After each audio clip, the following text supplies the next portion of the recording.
여러분 교환을 7과를 한번 보세요. 7과, 6과하고 7과를 좀 바꿔서 하겠습니다. 7과를 봅시다.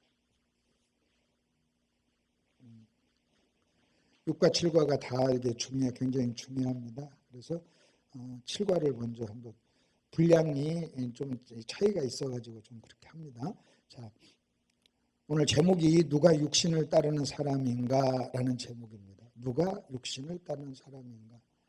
여러분 이 제목을 잘 한번 묵상을 한번 해보십시오. 여러분이 신앙생활을 하시면서 교회를 나오시고 신앙생활을 하면서 육신이라고 하는 것을 육신에 대해서 정확한 지식과 이해가 있냐는 거예요. 그리고 내 육신이 있다는 것을 여러분 아십니까?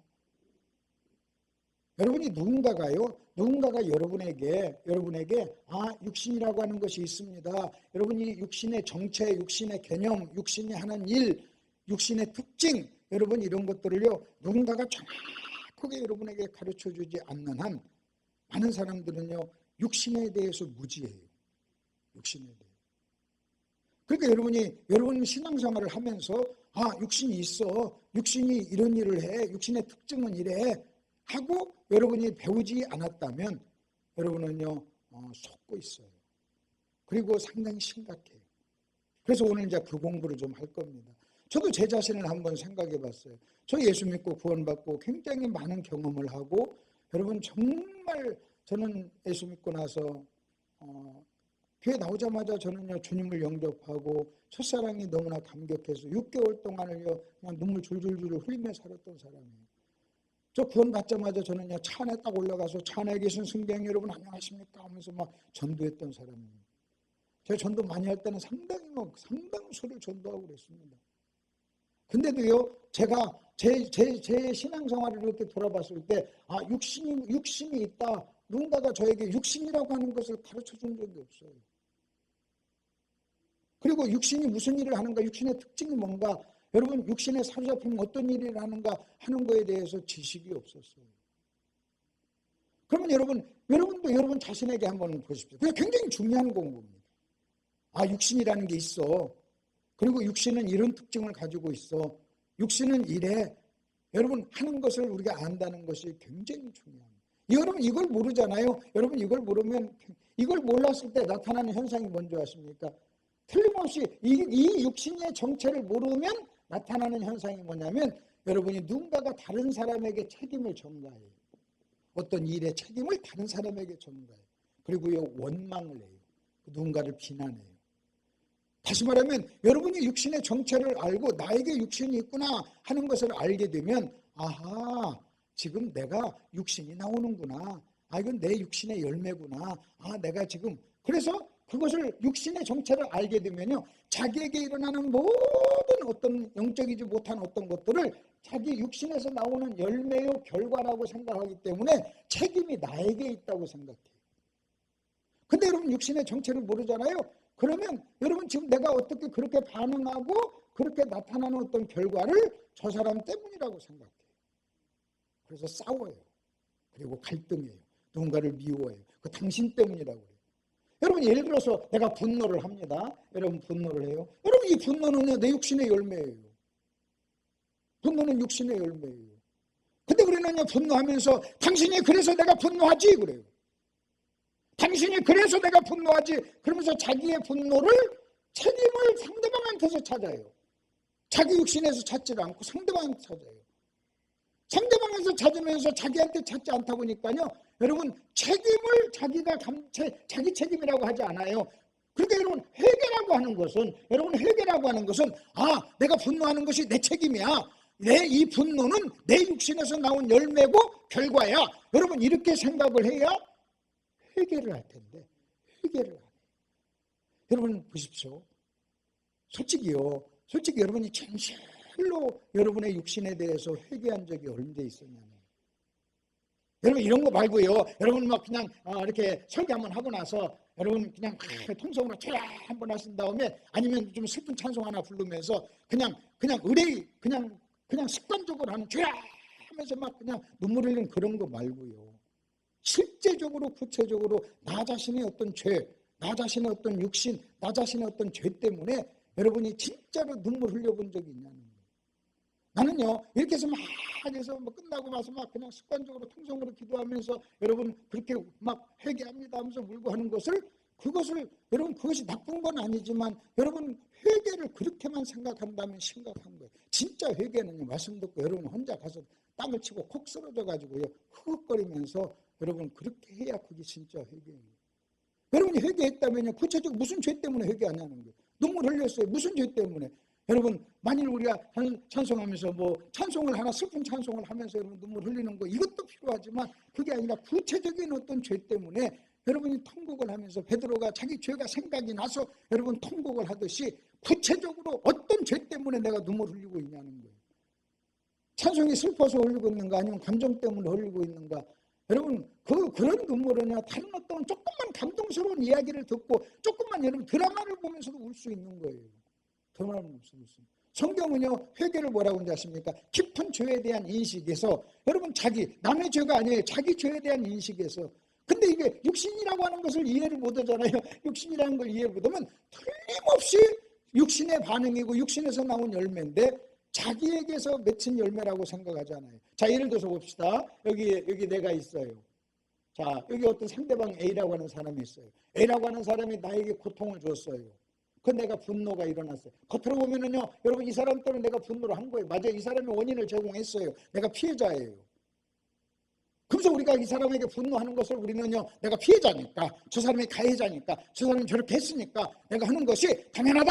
여러분 이렇게 해서, 여러분 만약 이렇게 생각한다면 이것은요 심리학적인 접근이고, 만약 이렇게 생각한다면 이건 윤리적인 접근이고, 이것은요 이해는 이, 눈에는 눈의 접근이고, 여러분 이런 접근은 율법적인 접근이고, 여러분 이런 접근은요 성경적인 접근, 복음적인 접근이 아니에요.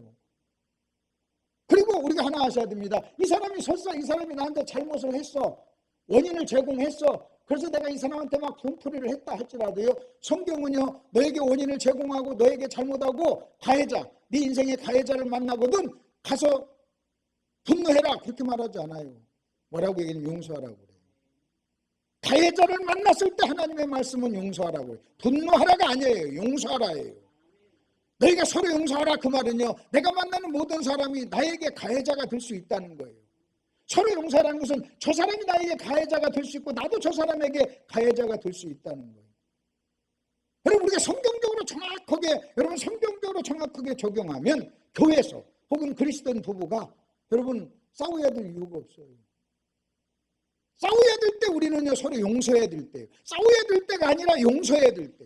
용서를 빌어야 될 때고 용서를 해줘야 될 때지 싸워야 될 때가 아닌 거예요. 누군가가 잘못했기 때문에 싸웠어요. 그렇기 때문에 싸워야 될 때가 아니라 서로 여러분 누군가가 용서해야 되고, 어떤 사람은 용서를 빌어야 되고, 어떤 사람은 용서를 여러분 해줘야 될 그런 어떤인 거예요. 근데 우리는요 그렇게 하지 않으면서 육신의 정체를 모르니까요 자기 책임이라고 생각을 안 하는 거예요. 이건요 굉장히 심각한 거예요. 여러분 이렇게 해서 육신의 정체를 모르고 자기 책임이라는 생각을 안 하잖아요. 그러면 여러분 회개를 안 합니다.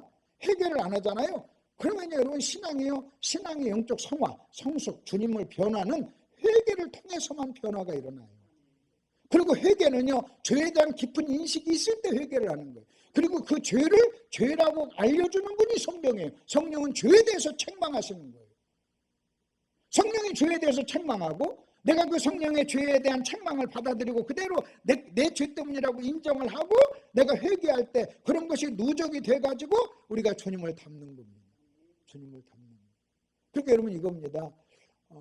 신앙생활을 하면서 진짜 회개하지 않고, 진짜 회개의 눈물을 하지 않고 5년, 10년, 20년 신앙생활 하잖아요. 그러면요 여러분은요 상상을 초월할 정도로 싸나운 사람이 돼 있어요. 그래서 조금만 자기가 피해자다 생각하면요 무서울 정도로 싸나운 사람이 돼요. 그래서 여러분이요 교회에서 싸울 때 보면요 세상 사람하고 다를 게 하나도 없고 세상 사람보다 수준이 더 낮아요. 왜냐하면 세상 사람들은 자기도 죄인이니까 저 사람이 좀 뭐 했어도 뭐 나랑 똑같은 게 하면서 막걸리 한 잔 먹고 툭 터칠 것을, 문제가 해결될 것을, 여러분 이 교회에서는요 나는 그렇지 않으니까요, 나는 정말 그렇지 윤리적으로 그렇지 않으니까 저 사람이 나에게 조금만 뭐 하게 되면요 예민하게 상처를 받고 반응을 해요. 그래서 여러분 이런 생각을 할 거예요. 이상하다. 내가 예수를 이렇게 오래 믿었는데 왜 이렇게 내가 싸나워졌지? 왜 이렇게 싸나워졌지? 이런 생각을 한번 해볼 필요가 있어요. 지금 이해가 되십니까? 이해가 되세요? 네. 그래서 여러분 이겁니다. 참 재밌는 게 술도 안 먹고 담배도 안 피고 여러분 윤리적으로 전혀 문제가 없고 새벽기도 나오고 여러분 11조도 하고 욕도 안 넣는데 독한 사람인데. 그래서 저는 그런 사람을요 독종이라고. 그 독종 무리가 목사 그룹에 가장 많아요. 네, 제가 알아요. 저도 그러니까. 왜냐하면 어떤 의미에서는 그런 어떤 것이 있어요. 그래서 여러분 오늘 육신의 정체가 뭔가? 여러분 육신의 정체를 딱 하잖아요. 그러면 저 사람이 비록 나한테 피해를 주어서 가해자고 내가 피해자를 할지라도 내가 분노 팍 하면요. 육신의 정체를 하면 아이고 내가 또 육신적으로 반응했구나. 하나님 내가 이렇게 반응한 거 잘못했어요. 용서해 주세요. 이렇게 반응하지 말고 용서하고 끌어안고 품어야 되는데 세상에 내가 이렇게 속이 좁다니. 자, 아내가 속썩였어요. 남편이 속썩였어요. 그러면요 진짜 영적인 사람은 그게 막 반응하면서 막 당신 때문에 그렇게 하지 않고 하나님 내가 아내 하나 끌어안지 못하고 남편 하나 끌어안지 못하고 살다니 수십 년 믿었는데 마음이 왜 이렇게 좁은지 하면서 자기 육신적인 반응이라는 걸 알게 되는 거예요. 지금 이해가 되시죠? 네. 그러면 여러분 뭡니까? 그냥 그 사람이 나한테 가해자도 날 화나게 했는데도요 꼭 끌어안고 사랑하고 용서하고. 여러분 내가 막 분노했다가도요 내가 먼저 이래요. 내가 화낸 거 미안해. 그래요. 내가 화낸 거 미안해. 그럼 저쪽에서 자기가 가해자인데 오히려 피해자인 내가 화를 내지 않고 여러분 내가 화내서 미안해. 내가 그렇게 반응해서 미안해. 여러분 이렇게 말을 했을 때 저 사람이 감동을 받는 거죠. 자, 그런 측면에서 육신의 정체를 아는 것이 매우 중요하다. 그 다음에 또 하나, 여러분 이 육신은 어떤 일이 일어나느냐? 여러분 육신은요, 여러분 육신은 절대 저와 여러분을요 영적인 사람으로 만들지를 못해요. 그래서 육신은 훈련이 되는 게 아니에요. 그 성경은 육신을 죽이라고 그래요. 육신을 부인하라고 그래요. 육신을 십자가에 못 박으라고 그래요. 여러분 육신은요 훈련되는 것이 아니에요. 개선되는 것이 아니에요. 육신은. 그렇기 때문에 여러분 자신의 육신에 대해서는 잔인하게 다뤄야 돼요. 잔인하게. 나 자신의 육신을요 잔인하게 다뤄요. 다른 사람의 육신은 용서하지만 나 자신의 육신에 대해서는 잔인하게 다뤄야 우리가 영적으로 성장할 수 있어요. 오늘 그 부분. 그 다음에 우리가 육신의 정체를 모르잖아요. 육신의 정체를 모르면 우리는 율법주의자가 되고, 그 다음에 여러분은요, 이거 굉장히 심각한 사람이 되는 거예요. 그래서 오늘 그 공부를 조금 한번 해볼 겁니다. 자, 이렇게 하시고 이제 한번 그 배경을 이렇게 보시고 한번 보십시오. 그래서 아주 재밌는 공부입니다. 여러분, 이 공부만 여러분이 정확하게. 그래서 오늘 혹시 제 이 설교가 여러분이 이해가 된다면 여러분 굉장히 수준 있는 사람이에요. 이 설교가 다 이해가 된다면 여러분 제가 말하려고 하는 이 설교가 이해가 된다면 여러분은요 그냥 보통 평범한 그리스도인보다 훨씬 괜찮은 사람이에요. 훨씬 괜찮은 사람. 자, 그렇게 하시고 1번을 한번 보세요. 성경에서 육신을 얘기할 때, 여러분 갈라디아서 거기 보십시오. 육체의 이름 분명하니 음행과 더러운 것과 호색과 우상숭배와 주술과 원수 맺는 것과 분쟁과 시기와 분냄과 당짓는 것과 여러분 이런 것들이 쭉 있다고 그래요. 지금 갈라디아에서 얘기하는 육신은 이것은요 육신의 열매를 얘기하는 거예요. 육신의 뭐라고요? 육신이 맺히는 열매를 얘기하는 거예요. 열매. 근데 우리는 보통 육신을 얘기할 때 육신의 열매만 가지고 생각을 해요. 육신의 열매를 가지고요. 여러분 육신의 열매도 육신이에요. 근데 이제 문제는요. 여러분 문제는 로마서 8장을 거기 한번 보십시오. 그 다음 구절을 한번 보세요. 육신을 따르는 자는 육신의 일을, 영을 따르는 자는 영의 일을 생각하나니 육신의 생각은 사망이요 영의 생각은 생명과 평안이라. 육신의 생각은 하나님과 원수가 되나니 이는 하나님의 법에 굴복하지 아니할 뿐 아니라 할 수도 없습니다. 육신에 있는 자들은 하나님을 기쁘시게 할 수 없느니라. 여러분 잘 보세요. 갈라디아서도 육신에 대한 이야기를 하고 로마서도 육신에 대한 이야기를 합니다. 그렇죠? 두 개를 비교해 보세요. 근데 다른 점이 있어요. 뭐가 다르냐? 갈라디아에서 말하는 육신은 육신의 열매 결과를 얘기해요. 육신의 열매, 육신의 결과를 얘기해요. 그런데 여러분 로마서에서 얘기하는 육신은요 육신의 결과나 열매를 얘기하지 않아요. 이렇게 얘기합니다. 육신을 따르는 자는 육신적인 생각을 하나니 그래. 생각을 한다. 그래서 여러분 생각을 얘기해요. 생각을. 우리는 보통 육신 그러면 갈라디아서적인 접근이 너무나 강력해요. 그래서 어떤 사람이 육신적인가 아닌가를 볼 때 우리는 뭘 보고 찾거냐면 그 사람이 맺히는 어떤 열매, 결과를 가지고 자꾸 생각하는 거예요. 거짓말을 하는가, 도둑질을 하는가, 아니면 간음을 하는가, 아니면 쌍욕을 하는가, 막 이런 걸 가지고 막 자꾸 이렇게 생각을 해요. 여러분, 그것이 나쁜 건 아니지만 그렇게만 육신을 생각하게 되면 어떤 일이 일어나느냐, 자기가 그런 일을 하지 않으면 육신과 상관이 없다고 생각한다는 거예요. 다시 말하면 갈라디아에서 맺히는 이런 열매가 내 삶 속에 없으면 나는 육신과 상관이 없는 사람, 괜찮은 사람이라고 자꾸 생각을 한다는 거예요. 근데 성경은 육신을 얘기할 때 갈라디아서적인 이것도 육신이지만 여러분 로마서에서 표현하는 이것도 육신이라는 거예요. 아멘? 근데 로마서에서는 뭐라고 얘기하느냐? 더러운 거, 거짓말하는 거, 시기하고 분노하고 이게 육신이야? 여러분 이렇게 말하지 않고 생각이 육신이라. 어떤 생각이? 육신. 여러분 그래서 로마서에서는 생각을 가지고 나눠요. 생각을 가지고. 그래서 여러분 이렇게 나눕니다.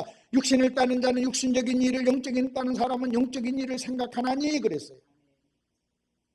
그러니까 여러분 로마서에서는 어떤 사람이 영적이냐, 어떤 사람이 육신적인 사람이냐 할 때 술 먹느냐, 담배 피느냐, 욕하느냐 여러분 그런 걸 가지고 보지 않고 뭘 가지고 보냐면요, 그 사람의 생각을 가지고 보는 거예요. 다시 말하면 그 사람의 생각이 어떤 행동으로 나타나기 전에 여러분 행동으로 나타나지 않았다 할지라도 어떤 생각을 가지고 있으면 그 사람은 육신적인 사람이다. 그러니까 여러분 보십시오. 갈라디아서적인 접근만 하게 되면 나 욕 안 하고 나 간음 안 하고 분노 안 하고 시기 안 하면 나는 괜찮은 사람이야. 근데 로마서적인 표현으로 본다면 여러분이 간음하지 않고 시기하지 않고 분노하지 않고 욕하지 않아도 육신적인 사람이 있을 수가 있다는 거예요. 이해가 되십니까? 왜? 지금 로마서적인 접근은 뭐가 기준이니까? 생각이 기준이에요. 생각이. 그래서 여러분 다시 잘 보세요. 갈라디아서의 이런 것도 육신이에요. 근데 바울이 지금 로마서에서 말하는 육신은 뭐냐? 생각을 가지고 얘기를 하는 거예요. 생각을 가지고. 그럼 여러분 이런 질문을 한번 던져야 돼요. 갈라디아서는 육신적인 그 열매 그것은 너무나 확실하니까 자, 그거 여러분에게 설명 안 해도 돼요. 눈에 보이니까. 근데 여러분 로마서에 있는 육신의 생각은요 눈에 안 보인단 말이에요. 지금 여러분이 앉아있는데 여러분 중에 육신적인 사람이 있다는 거예요. 지금 내가 여러분의 그 생각을 몰라요. 그러나 여러분 지금 생각 속에 어떤 육신적인 생각을 하면요 여러분 그 사람 육신적인 사람이라는 거예요. 욕도 안 했어요. 더러운 거 안 했어요. 여러분 예배 참석했어요. 근데 여러분 생각 속에 어떤 생각을 품으면 그게 육신이라는 거예요. 이해가 되시죠? 어떤 생각을 품으면. 그럼 여러분 로마서를 보면서 우리는 이런 질문을 던져야 돼요. 어떤 질문을 던져야 되느냐? 어떤 생각이 육신적인 생각일까? 여러분 어떤 생각이 육신적인 생각일까? 그 다음에 어떤 생각이 영적인 생각일까? 여러분 요걸 여러분이 구분하셔야 된다. 이 질문 한번 던져야 된다는. 저는 그래서 로마서를 향해서 이 질문을 던졌어요. 하나님, 내가 육신적인 생각이 뭡니까? 도대체 어떤 생각이 육신적인 생각입니까? 바울은 지금 어떤 생각을 육신적인 생각이라고 얘기하고 있는가? 내가 지금 시기하고 질투하고 욕을 하지 않아도 간음을 하지 않아도 육신적인 사람이 있는데 그런 생각을 하는 사람이 육신적인, 그러면 도대체 어떤 생각이 육신적인 생각인가? 특별히 지금 바울이 로마서에서 말하고자 하는 육신의 생각은 어떤 생각일까? 저는요 이 질문을 본문을 향해서 던졌던 거예요. 그리고 이 질문을 가지고 끊임없이 지금 한번 파봤어요. 이 질문을 가지고 끊임없이 생각을 해봤어요. 어떤 것이 육신적인 생각일까? 바울은 로마서에서 육신의 생각을 뭐라고 할까? 이것을 하기 전에 여러분 국어 공부를 좀 잠깐 하십시다요. 여러분 한번 잘 이 부분을 좀 한번 이해할 필요가 있어요. 우리가 어떤 단어를 가지고요 내 뜻을 표현하는 데는 어떤 한계가 있어요. 표현하지 못하는 건 아니지만 한계가 있어요. 예를 들어서 내가 여기 커피숍에 가가지고 커피 주세요. 커피! 여러분 그렇게 단어로 얘기했다 합시다. 그러면 내 의사를 저쪽에 전달한 건 사실이에요. 근데 불완전해요. 그 저쪽에서 뭐라고 하는지 아십니까? 아이스로 줄까요? 따뜻한 걸 줄까요? 하고 물어요. 내가 전달은 했는데 뭔가 아직 완전하지 못한 거예요. 정확하게 전달이 안 된 거예요. 그래서 지금 그 말을 받는 커피라는 소리를 듣는 저 사람은 도대체 저 사람이 따뜻한 걸 원하는 건지 아이스를 원하는 건지 무슨 커피를 원하는 건지 알 수가 없는 거예요. 여러분 양이 많은 건지 적은 건지 이것도 알 수가 없는 거예요. 그래서 우리는 어떻게 표현해야 되느냐? 좀 더 단어로 표현하지 않고 좀 더 길게 표현해야 돼요. 아이스 커피로 좀 양 많게 주세요. 좀 달달하게 해주세요. 하고 문장을 해야 돼요. 문장. 그러면 저 짝서요. 내 의도, 내 뜻을 알아들어요. 아이스, 달달한 것, 양 많은 것. 그 한 문장 속에 그런 의미가 있어요. 여러분 커피 하면은 거기다 그 속에 다 들어가지는 못하지만 그래서 성경은요. 하나님께서 여러분 성경이란 뭔지 아십니까? 성경이란 하나님께서 당신의 뜻을 우리에게 보여주신 거예요. 아멘? 당신의 뜻을 우리에게 내가 만일 여러분 커피집에 가서 여러분 아이스 커피를 주세요 하듯이 내 뜻을 내가 저 사람에게 전달하듯이 성경은요. 하나님께서 당신의 뜻을 저와 여러분에게 구체적으로 적어서 전달한 거예요. 뭘로 적었어요? 글로 적었어요. 글의 법칙을 가지고. 그러면 여러분 봅시다. 여러분 글의 법칙에서 하나 우리가 아셔야 될 것은 뭐냐면 한 단어만 가지고는 정확하게 전달하는 것이 불완전하기 때문에 어떻게 전달하느냐? 문장 속에다가 의미를 집어넣어요. 의미를 집어넣어요. 아이스커피 분량 많게 라고 하는 그 의미를 문장에다가 집어넣어요. 단어에다가는 집어넣을 수 없으니까 문장에다가 집어넣어요. 그리고 어떤 한 문장만 가지고도 쉽지 않다 보니까 문맥에다가 집어넣어요. 문맥. 그래서 여러분이 성경을 해석할 때 우리가 어떻게 해석해야 되느냐? 단어를 딱 떼서 단어적으로 해석하는 것이 아니라 문맥을 보고 문장을 보고 문맥을 봐야 돼요. 여러분 한 문장을 봐야 돼요. 한 문장으로 여러분 잘 이해가 안 되잖아요. 그러면요 그 문맥을 이루는 그 문장들이 이루어진 문맥을 봐야 돼요. 문맥을. 그래서 여러분 우리가 성경에서 어떤 메시지를 잡아낼 때 우리는 그 메시지의 문맥 속에서 나와야 돼요. 문맥 속에서 나와야 돼요. 지금 이건 이해가 되시죠? 이게 지금 무슨 말인지 이해가 되시죠? 자 그렇게 해서 이제 문맥 속에 적은 예를 들어서 또 한 번 보십시다. 여러분 배 단어죠. 여러분 이 배 이것 가지고는 여러분 알 길이 없어요. 이게 먹는 배인지 타는 배인지 뿔렁 나온 배인지 알 길이 없잖아요. 그렇잖아요. 제가 여러분에게 배 할 때 무슨 배인지 어떻게 알아요? 근데 여러분 보십시오. 제가요 이렇게 얘기합니다. 나는 배를 오늘 맛있게 먹었습니다. 먹는 배예요. 그 사람은 배를 타고 강을 건넜습니다. 그러면 타는 배예요. 그 사람은 배가 뿔렁 나왔습니다. 똥배예요. 그래서 이것을 성경 해석의 원리가 뭔지 아십니까? 어떤 단어가 문장 속으로 들어가면 한 가지 의미만 남아요. 여러분 배 하면 지금 세 가지예요. 타는 배, 먹는 배, 뿔렁 나온 배 세 가지예요. 세 가지 의미일 수가 있어요. 그런데 이것이 문장 속으로 쏙 들어가는 순간 두 가지는 없어져요. 그리고 한 가지만 남아요. 근데 우리가 이것을 그러면 이 단어가 문장 속에 이렇게 문장이 이렇게 나왔습니다. 나는 배를 타고 강을 건넜습니다. 이렇게 나왔는데 배를 또 빼가지고 배는 나주배도 있고 성주배도 있고 어쩌고 배는 뭐 시큼달큼하고 그러면 문맥에서 말하는 것하고 전혀 다른 얘기예요. 여러분 배가 나주배도 있고 뭐 성주배도 있고 무슨 배도 있다. 배는 뭐 얼마고 어쩌고 몇월 달에 낳고 그러면 그 먹는 배에 대한 설명으로서 틀린 건 아니에요. 그러나 이 문맥에서 말하는 것하고는 같은 게 아니라는 거예요. 그러니까 여러분 같은 뭔가 엄청나게 지식을 아는 것 같고 대단한 것 같은데 문맥하고는요 전혀 다른 얘기를 하고 있는 거예요. 문맥에서는 나는 배를 타고 강을 건넜습니다 그랬는데 배만 쏙 빼가지고 그 배를요 먹는 배로 해석을 해가지고 먹는 배에 대한 지식을 나잘하게 얘기하면요 솔직히 틀린 말은 아닌데 이 문맥에서 말하는 것하고는 전혀 상관이 없어요. 그 여러분이 성경도 읽으실 때 그러셔야 돼요. 그 문맥에서 찾아야 돼요. 자, 내가 왜 이 얘기를 하느냐? 여러분 이 얘기를 하는 이유가 있어요. 지금 사도 바울이 육신의 생각이라고 하는 이 표현을 어디서 하느냐? 노마에서. 아멘. 어디서 한다고요? 노마서. 어디서? 노마서. 그럼 여러분 육신의 생각이 무엇인가 이걸 알려면 어디서 이것을 찾아야 돼요? 문맥에서, 문장에서, 그리고 문맥에서. 그래서 여러분 이겁니다. 어떤 말씀이 잘 이해가 안 되면 그 말씀의 그 본문의 범위를 넓혀라 해요. 문장과 문맥의 범위를요 더 넓히는 거예요. 넓히는 거예요. 그래서 그 문맥의 흐름 속에 여러분 이게 문맥이 얼마나 중요한가 우리가 잘 알죠. 앞뒤 잘라내요. 앞과 뒤를 잘라내요. 앞뒤를 잘라낸다 그 말은요 문맥을 무시해버린다는 거예요. 여러분 문맥을 무시하고 앞뒤를 잘라내면 그것을 악마적 편집이라고 그래요. 얼마든지 오해하게 할 수 있고 얼마든지 이상한 이야기를 할 수 있는 거예요. 그래서 어떤 목사의 설교도요 앞뒤를 잘라내면 이단 만들 수 있어요.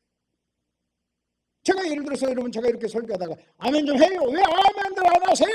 아멘 좀 하세요. 여러분 이렇게 했다고 합시다. 그 앞뒤 다 잘라내고 그것만 딱 하면요 야 이번 강사 싸납다 하고 얘기할 수 있는 거예요.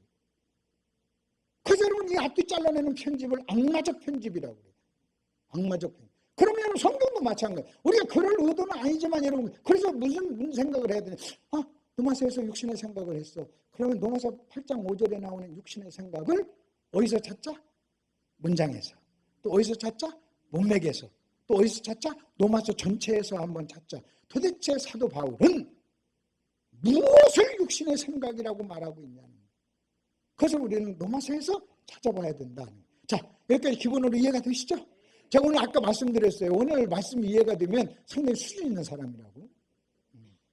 그래서 여러분 이해가 안 돼도 이해가 되는 척하고 끄덕끄덕하고 아멘 좀 해봐요. 왜냐하면 수준 있는 사람이 돼야죠. 자, 아까는 이제 갈라디아서적인 어떤 육신이 있고 노마서에서 말하는 육신이 있다면 이제 노마서의 문맥에서 이제 육신의 생각을 한번 추적을 한번 해보자는 거예요. 육신의 생각을 한번 추적을 해보자는 거예요. 바울은 노마서에서 육신의 생각. 그러면 도대체 어떤 생각이 육신의 생각일까? 그래서 여러분 우리가 이렇게 하셔야 돼요. 여러분이요 그 생각을 바꾸시고 생각을 조심하셔야 됩니다. 근데 우리는요 여러분 우리는 육신을 자꾸 윤리적으로 어떤 행동 그런 거로만 육신이라고 생각하니까 자기가 그런 육신적인 생각을 하면서도 자기는 육신의 사람이라고 전혀 생각을 안 하는 거예요. 내가 왜 술 안 먹고 담배 안 피는데 왜 육신적인 사람이야? 내가 도둑질 안 하고 내가 간음도 안 하고 내가 무슨 욕도 안 하는데 내가 왜 육신적인 사람이야? 여러분 이렇게 생각할 수 있다는 거예요. 예, 그런 것을 않는 측면에서 갈라디아서적인 측면에서는 육신적인 사람이 아닐 수가 있어요. 그러나 노마서의 기준으로 볼 때는요 그런 걸 안 해도 여러분 생각이 잘못되고 어떤 바울이 말하는 어떤 생각을 하게 되면 육신적인 사람이라는 거예요. 이해가 되셨죠? 자, 이제 그렇게 하시고 다시 이제 성경을 한번 보자고요. 바울이 이제 문맥에서 한번 찾아보십시다. 자, 1번 한번 거기 보십시오. 다시 한번 또 보세요. 5절. 육신을 따르는 자는 육신의 일을, 영을 따르는 자는 영의 일을 뭐 하나니? 생각하나니. 그 다음에 보십시오. 6절. 육신의 생각은 사망이요 영의 생각은 생명과 평안이니라. 자, 보십시오. 어떤 생각이 육신적인 생각인가 영적인 생각인가 그것을 알 수 있는 비결이 있다는 거예요. 확인할 수 있는 비결이 있어요. 왜냐하면 저와 여러분의 마음속에 있는 생각은요 반드시 어떤 결과를 만들어내요. 생각을 심으면 행동을 낳고 그래요. 생각은요 여러분 마음속에 있는 생각은 반드시 표현되게 돼 있어요. 여러분 말 안 해도 얼굴에 표현도 되는 거예요. 얼굴 속에 나타나기도 하는 거예요. 여러분 말 한마디도 안 하면서 제가 예를 들어서 한번 보십시다. 여러분이 어디 미국에 갔어요. 영어를 한마디 안 하고도요 여러분 가게에 가서 어떤 물건 살 수 있어요 없어요? 있어요. 그게 뭡니까? 그게 여러분 몸으로 얘기하는 거잖아요. 표정으로도 얘기하는 거고. 마찬가지예요. 마찬가지로 여러분 어떤 생각이 나오는데 뭐라고 하냐면 육신의 생각은 사망이요 그래요. 영의 생각은 평안과 평안이니라고 그래요. 생명과 평안이니라고 그래요. 그래서 여러분 이렇게 보시면 돼요. 이 육신의 이 생각은 반드시 여러분 어떤 열매, 결과를 만드는데 여러분 육신의 생각은 사망이라는 열매를 맺고 영적인 생각은 생명과 평안이라고 하는 열매가 맺힌다는 거예요. 그렇다면 여러분 보세요. 여기서 이 사망 그럴 때 여러분 사망 그럴 때 이렇게 생각해요. 사망 그럴 때 이것을 여러분 이해를 못 하시는데 사망을 좀 다른 표현으로 얘기할게요. 고통이라고 표현하세요. 사망을 뭐라고요? 고통. 다시 사망을 고통. 그러면 이렇게 한번 읽어보세요. 육신의 생각은 고통이요. 그렇게 해봅시다. 시작. 육신의 생각은 고통이요. 육신의 생각은 고통이요. 그래요. 그러면 여러분 잘 보세요. 여러분의 마음속에, 지금 여러분의 생각 속에, 여러분 마음속에 행복하지 못하고 여러분 고통이 있다면 그 원인이 남편한테 있다는 거예요? 아니면 내 육신의 생각이 있다는 거예요? 내 육신의 생각이 있다. 여러분, 육신의 생각은 사망이요, 고통이요, 이걸 불행이라고 해봅시다. 영적인 생각은 여러분 생명과 평안이니라, 이걸 행복이라고 생각해 보세요. 여러분이 행복하지 못한 것은요, 가난해서 돈이 없어서가 아니에요. 생각이, 육신적인 생각이 있으니까 행복하지 못한 거예요. 성경적으로. 속지 마세요. 여러분이 돈이 많아져가지고 더 행복했나요? 그런 거 아니잖아요. 그래서 여러분, 육신 생각, 영적인 생각, 이것은 이렇게 나타나는데, 육신의 생각은 여러분 고통이요, 사망이요, 이것을 다른 말로 얘기하면요, 불행이에요. 그래서 여러분 한번 보세요. 여러분이 마음속에 육신적인 생각을 하고 여러분 행복할 수 있다고 생각하는 것은요, 여러분 불가능해요. 여러분이 돈을 아무리 많이 벌고 아무리 기가 막힌 것을 소유했다 할지라도 육신적인 생각이 있는 한 행복할 수 없어요. 행복할 수 없어요. 행복할 수 없어요. 여러분, 성경은요, 돈이 많으면 행복하다 이렇게 말하지 않았어요. 제가 아프리카 산족에 있는 곳에 선교사들 세미나 때문에 갔어요. 필리핀에. 그 필리핀에 선교사님들 모아놓고 세미나를 하는데, 그 선교사님들이 뭐라고 하는지 아십니까? 한국에서 오신 목사님들에게 그런 얘기예요. 목사님들, 여기 필리핀 산족들, 가난하고 헐벗고 굶주린 이 산족들 외적 모습 보고 무시하지 마세요. 그랬어요. 한국에 사는 사람들보다 소유는 적고 가난하지만 행복지수는 훨씬 더 큽니다. 행복지수. 여러분, 아시아에서 행복지수가 가장 낮은 곳이요, 일본하고 한국이에요. 여러분, 행복지수는요, 소유와 상관이 없어요. 만일 행복지수가 소유와 연결이 되어 있다면 아시아에서 가장 행복한 사람들이 여러분 일본하고 우리나라가 돼야 돼요. 여러분, 우리나라 사람들이 얼마나 많은 자살률이 있어요. 그러니까 여러분 이렇게 한번 보십시오. 육신의 생각은 사망이요, 고통이요, 불행이요. 그럼 여러분 이것이 정말, 그리고 영적인 생각은 생명이요, 행복이요, 이렇다면 여러분 이 말씀을 그대로, 이것을 진리예요. 이 진리를 여러분이 그대로 믿는다면 여러분이 속지 마시라는 거예요. 여러분의 감정에 속지 말라는 거예요. 여러분의 경험에 속지 말라는 거예요. 눈에 보이는 어떤 거에 속지 말라는 거예요. 내가 저 남자 때문에 내가 불행해. 여러분 이런 거에 속지 말라는 거예요. 그러면 여러분 이 말씀을 진리로 그대로 믿는다면 여러분 속에 어떤 고통이 있으면요, 제일 먼저 이 말씀의 근거에서 뭘 생각해야 되냐면, 내 생각 속에 잘못된 것이 뭐가 있지? 이걸 여러분이 보셔야 돼요. 이걸 보셔야 돼요. 그리고 그 잘못된 생각을 바꾸지 않는 한 여러분 밖에 눈에 보이는 모든 조건을 아무리 바꾼다고 해도 소용이 없어요. 소용이 없어요. 이해가 되시죠? 자, 그래서 여러분 그러면 여러분 참 하나님께서 이거예요. 우리를 잘 만드셨어요. 우리가 여러분 차를 타고 이렇게 가다 보면 기름이 다 떨어지면 거기에 기름 떨어졌다고 앞으로 몇 킬로면 다 갑니다는 신호가 나오잖아요. 알려줘요. 우리는 그것을 보고 깜빡깜빡 하는 것을 보고 뭐가 고장났구나 하고 차를 고치잖아요. 마찬가지로 하나님은요, 우리를 만들었어요. 만들 때 저와 여러분의 마음속에 해서는 안 될 생각을 하게 되면요, 깜빡깜빡 신호가 오듯이 고통이라는 신호를 느끼게 해요. 여러분, 뜨거운 걸 만졌을 때 뜨겁게 이렇게 신호가 와야 다시는 그렇게 안 오잖아요. 그래서 여러분 이 고통이라고 하는 신호는요, 좋은 거예요. 어떻게 보면 좋은 거예요. 지금 내가 뭔가 문제가 있다는 걸 하나님께서 보여주는 거예요. 하나님 우리 몸을요 그렇게 만드셨어요. 우리를 인간을요 그렇게 만드셨어요. 내가 육신적인 생각을 하면 고통을 주고 영적인 생각을 하면 행복하게 해가지고 그 육신적인 생각을 계속하지 않고 육신적인 생각과 행복한 생각을요, 여러분 영적인 생각을 바꾸라고, 회개하라고 우리에게 주신 거예요. 그래서 여러분에게 느끼는 오는 이 신호를, 이것을 하나님이 저와 여러분에게 주신 신호다, 여러분 이렇게 생각을 해보세요. 여러분이 아내를 바라봐요. 남편을 바라봐요. 그 남편을 바라보는 순간 여러분 막 모래통이 있고 스트레스를 받고 뚜껑 열려. 그러면 이런 걸 모르면 그냥 남편한테 막 쏟아붓고 아내에게 막 쏟아붓습니다. 근데 여러분 그렇게 하지 말고 그때 이렇게 생각하세요. 아, 내가 뭔가 남편에 대한 잘못된 생각을 하고 있구나. 이래요. 여러분 제가 지금 이러고 있는데 여러분이 아멘을 안 해. 그래가 제가 막 화를 냈어요. 왜 아멘 안 하십니까? 아멘 해야 될까? 성질을 막 냈어요. 그러면 여러분이 아멘 안 해서 제가 성질 낸 거 아니에요. 제가 생각을 내 속에 잘못된 생각이 있어요. 설교를 할 때는 반드시 아멘 해야 된다. 은혜 받은 사람은 반드시 아멘 해야 된다는 잘못된 전제가 있기 때문에 그래요. 그래서 제가 이 생각을 바꿨어요. 진짜 은혜를 받으면 아멘을 안 하고 아! 하다가 소리를 안 지른다. 그래서 이제는 그렇게 생각을 바꾸니까 여러분이 아멘 안 해도 스트레스 안 받아요. 안 해도 괜찮아. 하지 마세요. 하지 마세요. 괜찮다니까요. 하지 마시라니까요.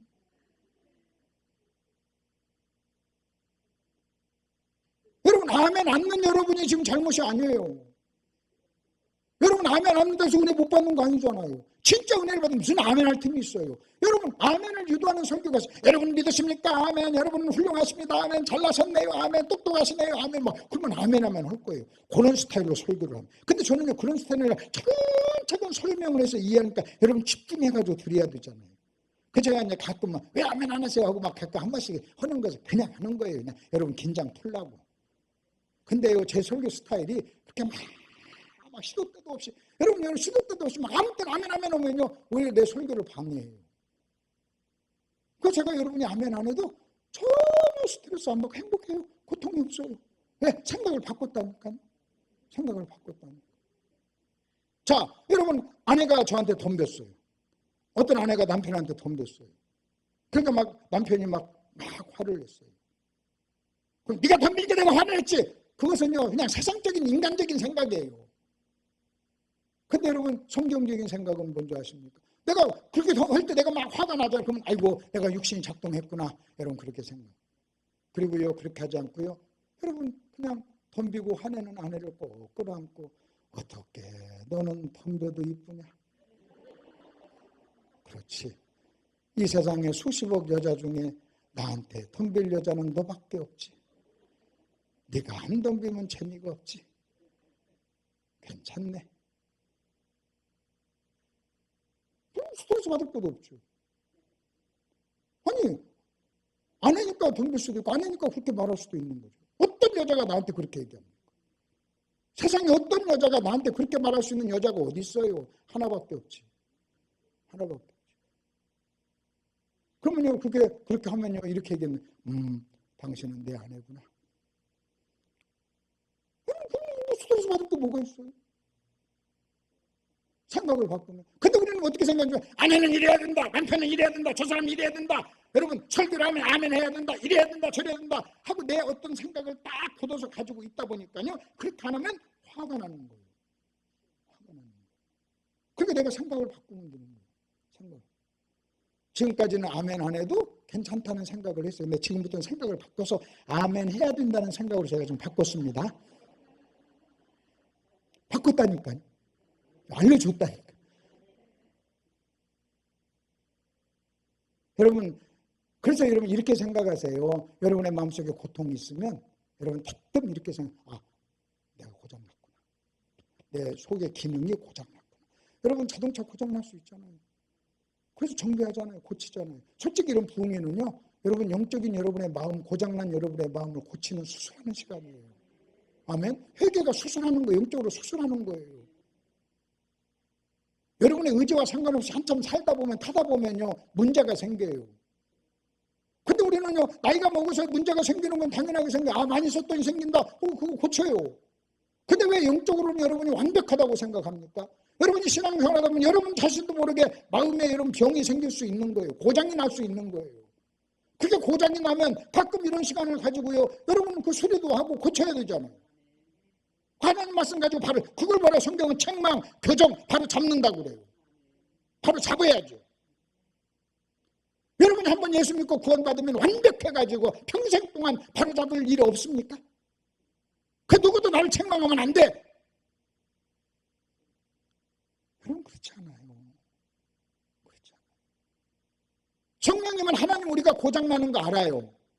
그렇기 때문에 성령은 말씀을 가지고요. 성령께서는 저와 여러분에게 찾아와서 우리를 고치고 고쳐요. 매번 수리하고 고쳐요. 매번 수리하고. 그걸 자백하라고 그래요. 회개하라고. 그렇기 때문에 교회에서 이런 시간을 갖는 거예요. 자, 육신의 생각. 자, 그러면 육신의 생각은 일단 열매로. 그래서 일단 지금부터 여러분이 평생에 이렇게 생각하세요. 여러분의 마음속에 고통이 있으면 다른 사람을 바라보고 다른 조건을 바라보기 전에 일단 이렇게 생각해요. 자기 육신을 보세요. 그 내 속에 뭔가 어떤 뭐가 잘못됐지? 뭐가 고장났지? 아, 뭔가 잘못됐구나. 내가 만일 남편에게 화를 내, 남편에게 자꾸 육신이 나와. 그러면 여러분 이렇게 해서 내가 뭔가 남편에 대한 생각을 바꿔야 되겠구나. 남편에 대한 생각을 바꿔야 돼. 여러분이 아무리 좋은 남편하고 살아도요, 남편에 대한 생각이 잘못되면 그 좋은 남편한테 항상 짜증내고 사는 거예요. 근데 여러분 어떤 사람은 이런 사람도 있어요. 여보, 아파가지고 그냥 아랫목에 누워만 있어요. 누워만 있어도 감사해. 당신이 안 죽고 방에 누워만 있는 것도 감사해. 그러면요, 그 사람 때문에 화 안 내요. 남편에 대한 생각이 바뀝니다. 근데 여러분, 남편은 이래야 돼, 아내는 이래야 돼, 이렇게 생각을 하게 되잖아요. 그러면요, 기가 막힌 좋은 여자하고 살면서도, 기가 막힌 좋은 남자하고 살면서도요, 평생을 찌그럭찌그럭거리면서 사는 거예요. 여러분요, 목사님에 대한 생각, 목사님에 대해서 자꾸 목사님만 생각하고 승질나면요, 목사님을 바꾸려고 해요. 그러지 마시고 여러분 목사님에 대한 여러분의 생각을 바꾸시길 바랍니다. 뭐 이만한 목사님 어디 있겠어요? 그렇잖아요. 여러분, 아니 여 목사님 정도 되는 목사님 찾기가 얼마나 그게 쉬운 일입니까? 근데 그래서 여러분요, 그냥 근데 사람들은 어떻게 되는지 아십니까? 목사님 생각이 바꾸면요, 이게 떠나 저쪽 교로 가. 또 그것 때문에 또 저쪽 교로 가는 거예요. 그럼 마음에 드는 목사가 어디 있어요? 내가 생각을 바꿔야지. 아무리 좋은 목사라 내가 생각을 삐딱할 수 있잖아요. 삐딱할 수 있잖아요. 그래서 그게 육신의 생각, 고통. 일단 신호. 이해가 되셨죠?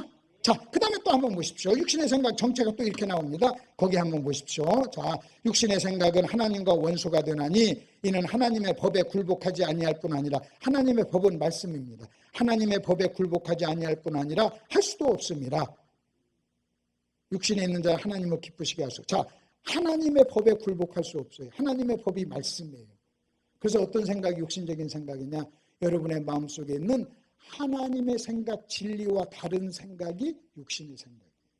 진리와 다른 생각. 여러분, 육신의 생각은 하나님의 법에 굴복할 수 없다 그랬어요. 그 하나님의 법을 말씀이라고 하세요. 그럼 여러분, 육신의 생각이 어떤 생각이 육신의 생각인지 아십니까? 하나님의 생각과 다른, 하나님의 말씀과 다른 모든 생각이 육신의 생각이에요. 여러분 나름대로 여러분은 좋다고 생각하는 그것도 그건 여러분의 기준이지, 하나님의 생각과 다르면 그 육신적인 생각이에요. 그래서 그걸 비진리라고 그래요. 하나님 말씀을 진리라고 그래요. 그래서 여러분 이겁니다. 하나님의 말씀, 하나님의 생각, 진리가 아닌 다른 모든 생각을 성경은 육신의 생각이라고 해요. 육신. 그래서 여러분 생각을, 여러분 육신의 하나님 말씀으로 바꾸셔야 돼요. 하나님 말씀으로 바꾸셔야 돼요. 만약 여러분의 마음속에 고통이 있고 여러분의 마음속에 문제가 있다면 하나님의 말씀이 아닌 비진리가 여러분 속에 자리를 차지하고 있다는 거예요. 거하고 있다는 거예요. 그래서 여러분 그 비진리를 진리로 바꿔야 되는 거예요. 그걸 회개라고 그래요. 그래서 회개하고 나면 평안하잖아요. 생각을 바꾸고 회개하고 나면 왜 평안한 줄 아십니까? 영적인 생각을 하니까 평안한 거예요. 여러분 은혜를 받으면 평안하잖아요. 은혜를 받으면서 여러분 하나님의 생각을 받아들이기 때문에 평안한 거예요. 말씀. 그 다음에 또 하나 거기 보십시오. 하나님을 기쁘시게 할 수 없다고 그랬어요. 하나님을 기쁘시게 할 수. 그러니까 여러분 육신의 생각은 굉장히 심각한 거예요. 여러분이 육신의 생각을 가지고 무슨 일을 해도 하나님을 기쁘시게 할 수 없어요. 제가 여러분 여기 육신의 생각을 가지고 설교할 수 있어요. 근데 내가 설교를 해도 하나님을 기쁘시게 할 수 없어요. 우리는 무슨 생각을 하는 줄 아십니까? 아, 내가 교회에서 봉사하고 교회에서 설거지하고 여러분 교회에서 무슨 봉사를 하고 내가 설교를 하고 목회를 하면 하나님을 기쁘시게 하는 거다. 여러분 그거 아니에요. 영적인 생각을 하면서 목회를 해야 하나님을 기쁘시게 하고, 영적인 생각을 하면서 여러분 교회에서 봉사를 해야 하나님을 기쁘시게 하는 거예요. 내가 하는 교회 설거지가 하나님을 기쁘게 하는 게 아니에요. 그 설거지를 하는 내가 영적인 생각을 하면서 설거지를 해야 하나님을 기쁘시게 하는 거예요. 설거지가 하나님을 기쁘시게 하는 것이 아니라 설거지를 하는 내가 영적인 생각에 지배를 받았다는 그것이 하나님을 기쁘시게 하는 거예요. 근데 우리는 그렇게 생각을 안 해요. 내가 무슨 생각을 하든 설거지, 교회에서 하는 설거지인데 막 그래요. 교회에서 하는 설거지. 여러분이 교회에서 하는 설거지, 이렇게 설거지 하면서, 아이고, 우리 목사님 이렇게 안 알아준대. 목사님, 나 설거지 하고 있어. 칭찬 한번 해줘. 안 하면 승리 가서 막 깨. 하나님 기쁘시게 합니까? 저 아랫역에 한 교회 부흥회를 갔는데요. 거기에 권사님 한 분이 대장 권사가 있어요. 이분은 부엌을 지배해. 그 자기 허락 없이 부엌에서 뭘 하게 되면 성질을 내는 거예요. 고춧가루 하나 넣는 것도 자기 허락을 주고.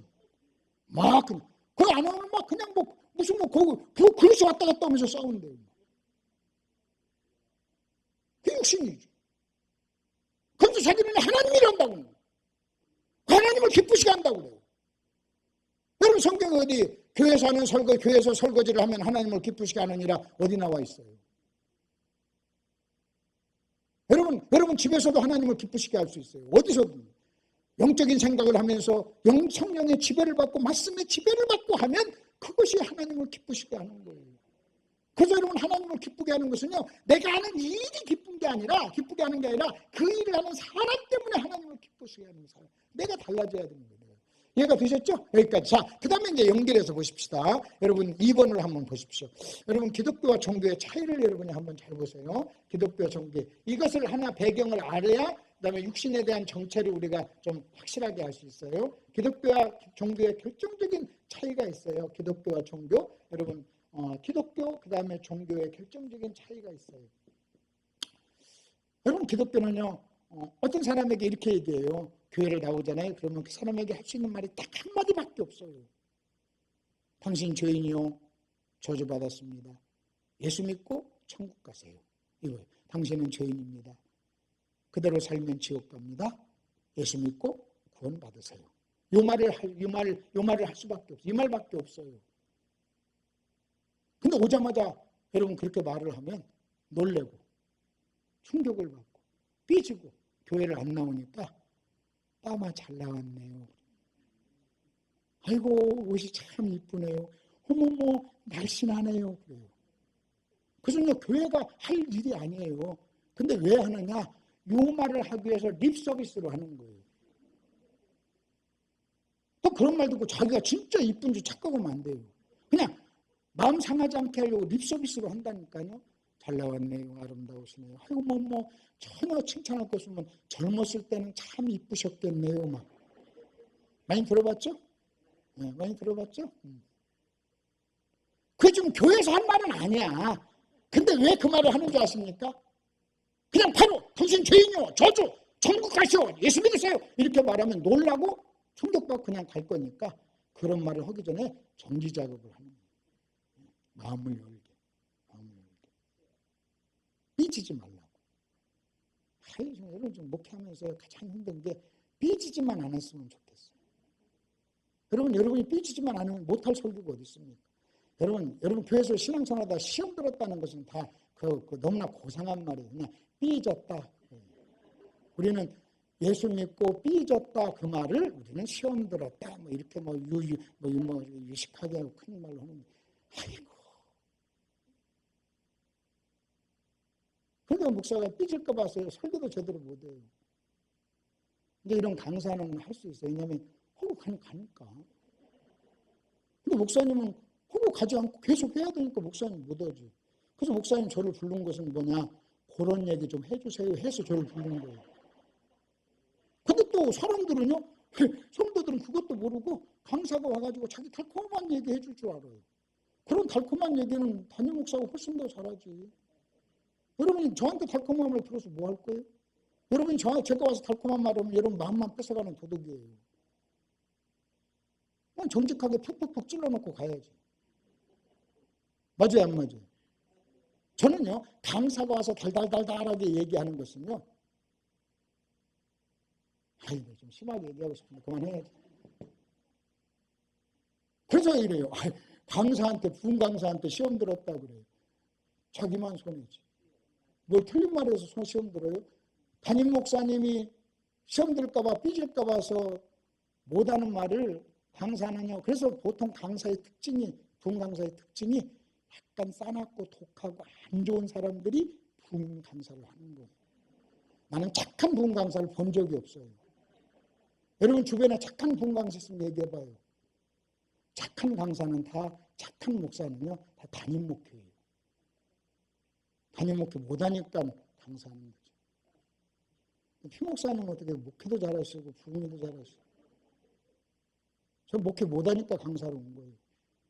목회 잘하면 우리 성도 돌보지 왜 여기 와요? 아멘도 잘하는 성도한테.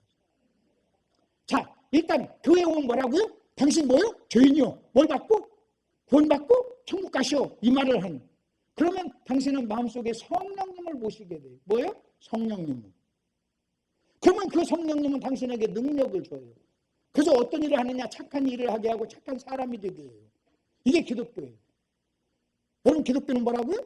예수 믿으세요. 예수 믿으면 누가 오신다고요? 성령. 성령은 뭘 준다고요? 능력. 그 능력으로 무슨 일을 해요? 여러분 그 성령의 능력으로 하는 모든 일을 신앙생활이라고 해요. 근데 여러분 세상 종교는 뭔지 아십니까? 네 힘으로 하라는 거예요. 자기 힘으로. 착한 일도 하고 선한 일도 하고 이런 일 하고 저런 일 하고 이런 일 하라는 거예요. 근데 여러분 그 일 중에 여러분 그래서 여러분 이겁니다. 그러면 1번 기독교하고 종교하고 결정적인 차이가 뭔지 아십니까? 성령을 빼면 종교인이에요. 그 제가 즐겨하는 말이 있어요. 그리스도인에게서 성령을 빼면 바리새인이요. 그리스도인에게서 성령을 빼면 바리새인이에요. 그래서 이것을 알았던 사도 바울이요. 여러분 구원받기 전에는 바리새인이었어요. 구원받고 나서 그리스도인이 됐어요. 그럼 여러분 바리새인과 그리스도인의 결정적인 기준이 뭐였어요? 사도 바울이 더 착해졌었나요? 아니에요. 예수님 만나 성령님을 모신 거예요. 그래서 로마서에서 뭐라고 하는지 아십니까? 누구든지 그리스도의 영이 없으면 그리스도의 사람이 아니다. 그렇게 얘기를 한 거예요. 그건 자기 경험 속에서 나오는 거예요. 나 예전에 성령이 없이 신앙생활할 때는 바리새인이었어. 이제 내가 구원받기 전에 내가 성령의 사람이야. 내 안에 성령님이 계셔. 나는 그래서 그리스도인이야. 이렇게 얘기를 하는 거예요. 그래서 여러분 성령이 그리스도인의 정체성을 얘기하는 거예요. 여러분이 성령을 생각하지 않고는 그리스도인의 정체성이 나올 수가 없는 거예요. 그래서 제가 제일 하는 말이 그 말입니다. 성령 빼면 바리새인이요. 한 개인 그리스도인에게서 성령을 빼버리면 바리새인. 여러분요 성령의 능력으로 살지 않냐면요 바리새적인 삶을 사는 거예요. 바리새인이 되는 거예요. 현대판 바리새인. 그걸 뭐라고 하냐면 위선자라고 그래요. 그 다음에 여러분 교회에서 성령을 빼면 뭐가 되는지 아십니까? 유대교예요. 유대교. 여러분 유대교와 교회의 결정적인 차이가 뭐예요? 성령을 빼면 여러분 개인에게서 성령을 빼면 바리새인이요. 교회에서 성령을 빼면 유대교예요. 교회라고 하고 교회 같지만요 그건요 그냥 유대교에 불과한 거예요. 유대교. 그리고 성령을 빼버리잖아요. 그러면요 윤리가 돼요. 윤리. 여러분 기독교는 윤리 이전에 영적인 거. 성령이 있을 때 영적인 거. 영적인 거. 아멘? 영적 존재예요. 우리 성령의 인도를 받는 거예요. 여러분 성령의 인도를 받으면 영적인 그리스도인이지만 성령의 인도를 받지 못하면 띡 해봤자 윤리적인 사람이에요. 그리고 여러분 윤리적으로 아무리 기가 막혀도요 여러분 그 사람은요 그리스도인은 아니에요. 그리스도의 사람은 아니에요. 그래서 누구든지 그리스도의 영이 없으면 그리스도의 사람이 아니다. 하나님의 사람은 성령의 인도함을 받는 사람. 그래서 성령 충만하라 하고 얘기를 하는 겁니다. 이해가 되셨죠? 그러면 1번과 2번의 결정적인 차이가 뭐냐? 1번과 2번의 결정적인 차이. 1번은 성령의 능력으로 사는 사람, 그리스도인. 2번은 뭐예요? 2번은요 자기 힘으로 사는 사람. 그러니까 그 사람이 무슨 일을 하느냐 그걸 떠나서 성령이 있느냐 없느냐, 성령의 지배를 받느냐 안 받느냐, 성령의 능력으로 사느냐 안 사느냐에 따라서 여러분 종교인, 기독교인이 구분이 되는 거예요. 그럼 여러분 우리가 이 세상에 태어날 때 우리는 다 2번으로 태어나요. 아멘. 뭘로 태어나요? 2번으로. 그걸 죄인으로 태어나요. 성령 없는 죄인으로 태어나서 이 땅을 살아요. 살다가 어느 날 예수님을 만나요. 예수님 만나서 구원받아요. 그러면요 2번에서 1번으로 건너가는 거예요. 그걸 회개라고 그래요. 아멘. 자, 근데 이제 문제는 뭔지 아십니까? 내가 2번에 살다가 예수님을 만나서 여러분 1번이 됐는데 우리는요 가끔 1번으로 내려와요. 왜? 습관 때문에. 그걸 구습이라고 그래요. 예수 믿기 전에 했던 습관, 그걸 구습이라고 그래요. 여러분 이렇게 좀 생각하시면 됩니다. 내가 전라도에서 태어나가지고 30년을 살았어. 그래서 전라도 말이 습관이 됐어. 어느 날 서울 강남구 개포동이 뭐 개도 안 사는 나라? 동네? 근데 이제는 뭐 어제 장로님 그러더라고요. 예전에는 개도 안 사는 동네 그랬는데 요즘에는 개도 포니를 타고 사는 동네. 요즘에는 이제 포니가 바뀌었겠죠. 예. 개도 벤츠를 타고 다니는 동네 바뀌었겠죠. 그럼 여러분 문제는 여러분입니다. 전라도에 30년을 살다가 서울로 시집와서 개포동으로 시집와서 이 개포동에 삽니다. 주소가 바뀌었어요. 개포동으로. 그러면 그 다음날 밥 먹었니? 그렇게 합니까? 주소는 개포동이에요. 그리고요 그 사람의 정체성은요 여러분 서울 시민이에요. 근데도 입을 열면 전라도 말이 나와요. 왜요? 30년 전라도 살던 습관이 몸에 뱄어요. 그걸 구습이라고 그래요. 그래서 성경은요 그 구습을 깨는 것을 훈련이라고 그래요.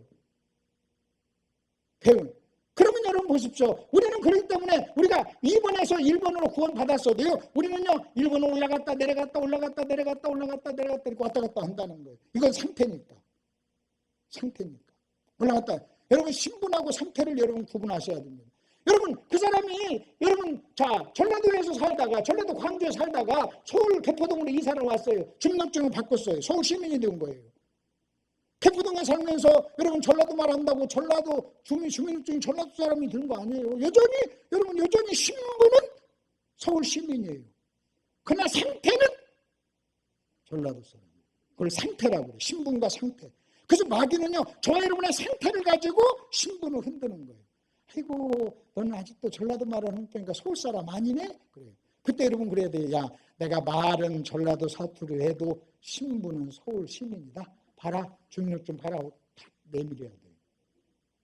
여러분이요 순간순간 여러분이 상태는 좀 이상 야릇하게 돼도 여러분 신분 하나님의 자녀라는 신분은 흔들림이 없는 줄 믿습니다. 그래서 마귀가 상태를 가지고 신분을 흔들 때 여러분은요 신분을 확실하고 그 신분을 확실하는 게 구원의 확신이에요. 그리고 상태를 좀 바꾸셔야 돼요. 한 방에 안 바꿔지지만 자꾸 노력을 해야 돼요. 의지적으로 노력을 해야 돼요. 그래서 여러분 조금 어색하고 뭐하지만요 여러분 자꾸 서울 말투를 써야 돼요. 근데 하면서 반복하면서 왔다 갔다 하면서 왔다 갔다 하면서 반복하는 거예요. 영적인 상태는 마찬가지예요. 여러분이 구원 받았어요. 지금 여러분이 은혜를 받아가지고요 지금 1번이에요. 1번 상태가 1번이에요.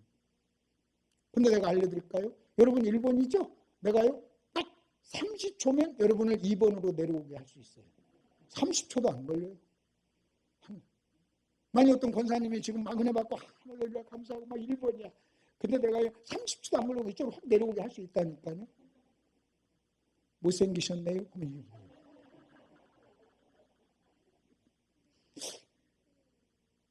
아니 옥상에서 떨어진 것 같아요? 그러면 이쪽으로 내려온다니까. 그건 상태니까. 그러니까 여러분 저도 마찬가지예요. 저 지금 여기서 막 성령 충만하고 지금 1번이에요. 근데 여러분이 아멘 안 하면 순간적으로 이쪽으로 내려올 수 있다니까요. 순간적으로. 여러분 여기에서 자유로울 사람이 어디 있어요? 내가 여러분 2번에서 1번으로 갔다가 1번에서 영원히 살아요?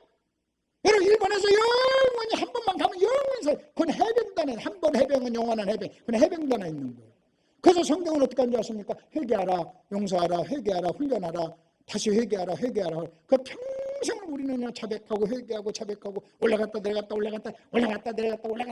이렇게 사는 거예요. 그러다가 시간이 흘러가면요 이제는 올라갔다 조금 그전에는 뭐 5분 만에 내려왔는데 이제는요 1시간도 갔다가 쭉 그전 이제는 하루도 가고 이틀도 가고 그러면서 이쪽에 있는 시간이 점점 길어질 때 우리는 뭐라고 그래요? 훈련된 사람이라고, 성숙한 사람이라고. 이해가 되셨죠? 자, 그럼 1번과 2번 결정적인 차이가 뭐냐? 성령이에요. 그래서 여러분요, 교회에서 모든 일을 할 때 항상 성령의 능력으로, 성령의 인도함을 받고 성령의 능력으로 여러분이 사셔야 돼요. 여러분 성령 빼면요 아무것도 아니에요. 그게 성령 운동이에요. 막 은사를 하고 막 제하고 막 그냥 이게 여러분은 성령이 아니에요. 불 받아라 하면서 아니 무슨 불이 나옵니까? 불은요 그냥 소리 듣고 호하면 불 나와요. 어떤 강사는 불 받아라는데 나는 지금까지 나는요 불을 뿜는 강사 본 적이 없어요. 그런 거 좀 마술 하는 데 가서 가면 나와요. 불이 뭐예요? 그냥 다른 거 없어요. 여러분 잘 들으세요. 여러분 한 사람 한 사람이요 성령의 인도를 받고 성령의 인도가 어떤 때는 막 그렇게도 나오지만요 성령은 조용하게 역사할 수도 있어요. 여러분 조용하게 역사하죠. 성령은요 사람마다 다 다르게 역사를 해요. 다르게. 그래서 이 부분을 이렇게 정리를 이해가 됐어요? 정리를. 자, 그리고 난 다음에 이제 그 다음 문제를 한번 보십시다요. 자, 3번으로 넘어가 봅시다.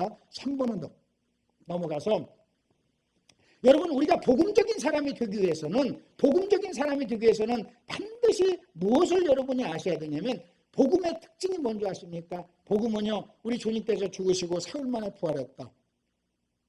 여러분 죽음과 연관이 있어요. 죽음과 삶과 연관이 있어요. 그래서 여러분요 성경에 나오는 죽음을 여러분이 이해를 해야 복음을 이해할 수 있고 복음적인 사람이 될 수 있어요. 여러분이 성경에서 말하는 죽음을 정확하게 이해하지 않고는요 여러분 절대로 복음적인 사람이 된다는 게 힘들어요. 그런데 성경에서 말하는 죽음의 종류가 있어요. 성경에서 말하는 죽음의 종류가 많이 있어요. 죽음. 그것을 제가 차근차근 설명해 볼게요. 3번 보세요. 첫 번째 죽음에 있어요. 한 번 죽는 것은 사람에게 정하신 것이요. 나는 이 죽음이 있어요. 여러분 이 죽음은요 생리적 죽음이에요. 언젠가 내가 한 번 죽는 것, 숨이 끊어진 것, 여러분 내 영혼과 생명이 분리가 되는 이 죽음. 모든 인생에 죽는 한 번 찾아오는 죽음. 여러분에게 아직 찾아오지 않았잖아요. 우리에게는 아직 찾아오지 않은 거예요. 그러나 언젠가 찾아오는 이 죽음. 생리적 죽음. 이 죽음이에요. 그 다음에 두 번째 보십시오. 그 다음 문제 보세요. 형제들아 내가 그리스도 예수 우리 주 안에서 가진 바 너희에 대한 나의 자랑을 두고 단언하노니 나는 날마다 죽는다. 그래요. 날마다 죽는 죽음이 있어요. 여러분 이상하잖아요. 앞부분은 한 번 죽는 죽음이에요. 근데 두 번 날마다 죽는다라고 하는 죽음은요. 여러분 그 한 번 죽는 죽음하고 다른 죽음이에요. 그래서 여러분요. 날마다 죽는다 할 때 이 죽음이 날마다 죽는 죽음이 뭔가를 이해하셔야 돼요. 바울은 신앙생활을 뭐라고 하십니까? 나는 날마다 죽는다. 매 순간순간 죽는다. 날마다 죽는다. 그러는 거예요. 그러니까 만약 여러분이 신앙생활에 실패하면요. 이 죽는 일에 실패한 거예요. 그 여러분이 승기를 냈다는 것은요. 죽어야 될 때 죽지 않았다는 거예요. 여러분 날마다 죽는다 이 말은 매 순간순간 죽는다는 거예요. 수없이 죽는다는 거예요. 수없이 죽는다. 여러분 우리가 문제는요 여러분 내가 죽어야 될 때 죽지 못했다는 거예요. 이 죽음이 없으니까요 여러분 진정한 신앙생활을 못하는 거란 말이에요. 바울은 말하기를 나는 날마다 죽는다. 나는 날마다 죽는다. 날마다 죽는다. 여러분 이 죽음이 뭔가를 여러분 아십니까? 여러분 정말로 날마다 죽고 있나요? 날마다 죽는 죽음. 여러분 성경이 시퍼렇게 얘기하고 있잖아요. 바울이 말하기를 나는 날마다 죽는다. 자, 그 다음 구절 보십시오. 자, 내가 받은 것을 먼저 너에게 전하였는 이는 성경대로 그리스도께서 우리 죄를 위하여 죽으시고 주님의 죽음이 있어요. 여러분 우리의 죽음, 우리 인생 모든 사람의 죽음은요 자기 죄 때문에 죽는 거예요. 죄의 삭슨 사망이니까 죄값 때문에 죽는 거예요. 근데 여러분 예수님은 죄가 없었잖아요.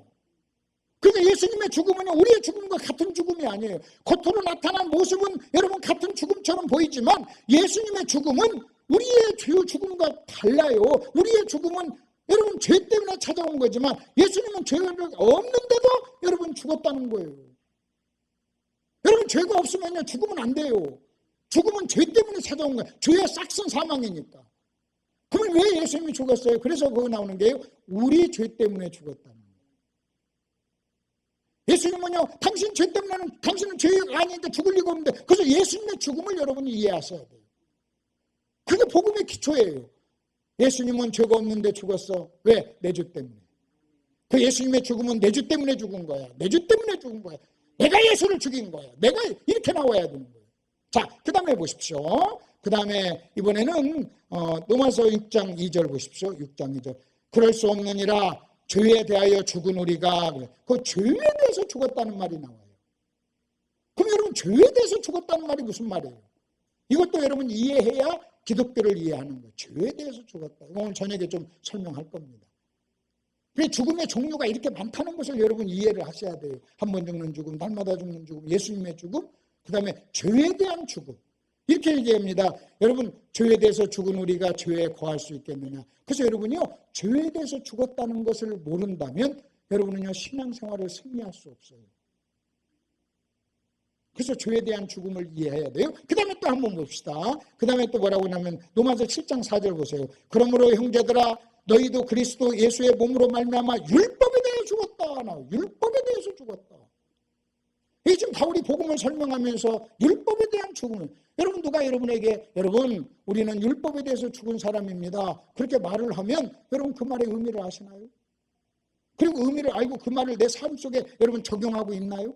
여러분 우리는 죄에 대해서 죽었고 율법에 대해서 죽었다. 그러면 여러분 내가 정말 그 말을 알고 의미를 알고 내 삶 속에 내가 매 순간순간 내가 여러분 적용하고 있냐는 거예요. 여러분 죄에 대해서 죽었다는 말이 무슨 얘기인지 아십니까? 죄가 나를 자극할 때 내가 반응하지 않는 거예요. 시체는 반응하지 않아요. 여러분 죄가 나를 자극할 때 내가 거기에 대해서 반응을 했다는 것은요 죄에 대해서 죽지 않았다는 거예요. 여러분 우리가 율법에 대해서 죽지 않는 사람은요 율법적인 사람이 되는 거예요. 율법적인 사람, 율법주의자가 되는 거예요. 그러니까 율법에 대해서 죽었다는 말의 의미를 정확하게 이해를 해야 복음을 이해하는 거예요. 그 다음에 또 한번 보십시다. 또 하나 죽음이 나와요. 그 다음에 무슨 죽음이 나오느냐, 여러분 갈라디아서 6장 13절 보십시오. 할례를 받은 그들이라도 스스로 율법은 지키지 않냐고 너희에게 할례를 받게 하려는 것은 그들이 너희의 육체로 자랑하려 함이라. 그러나 내게는 우리 주 예수 그리스도의 십자가 위에 결코 자랑할 것이 없으니 그리스도로 말미암아 세상이 나를 대하여 십자가에 못 박히고 나 또한 세상에 대해서 그렇다. 이건요 세상에 대한 죽음이에요. 십자가는 죽음을 상징하잖아요. 나는 세상에 대해서 죽었다. 그러니까 여러분 잘 보세요. 이런 죽음, 한 번 죽는 죽음, 날마다 죽는 죽음, 예수님의 죽음, 죄에 대한 죽음, 율법에 대한 죽음, 세상에 대한 죽음. 성경은요 이렇게 죽음에 대한 종류가 많아요. 그래서 여러분은요 복음을 이해하려면 이게 다 복음에서 연관된 거예요. 복음을 이해하려면 이 죽음을 종류별로 하나씩 그 영적인 의미를 여러분이 알고 그 영적인 의미를 여러분의 삶에 적용을 해야 복음적인 사람이 되는 거예요. 근데 여러분 보십시오. 솔직히 그리스도인들이요 이렇게 다양한 이 죽음에 대해서 다 이해 쉽지 않아요. 모르는 거예요. 그러니까 이걸 자, 그리고 난 다음에 또 하나의 죽음이 있어요. 오늘 내가 여러분하고 얘기하려고 하는 죽음이 있어요. 여러분 그 다음 보십시오. 로마서 4장 10절 19절 보세요. 그가 아브라함입니다. 그가 백사나 되어 자기 몸이 죽은 것 같고 사라의 태가 죽은 것 같음을 알고도 거기 죽음이 나와요. 성경이 말하는 또 하나의 죽음이 나와요. 여러분 잘 들어보십시오. 그가 아브라함이 백사가 되어 자기가 죽은 것 같았다. 아니요. 지금 여기서는 한 번 죽는 죽음을 얘기하는 게 아니잖아요. 사라의 태가 죽은 것 같음을 알고도 여기서 죽음은 뭔지 아십니까? 이겁니다. 아브라함이 나이가 많아요. 이제 사라가 경소가 끊어졌어요. 그래서 여기서 죽음이란 아이를 낳을 수 있는 능력이 없는 것을 죽음이라고 해요. 그렇죠?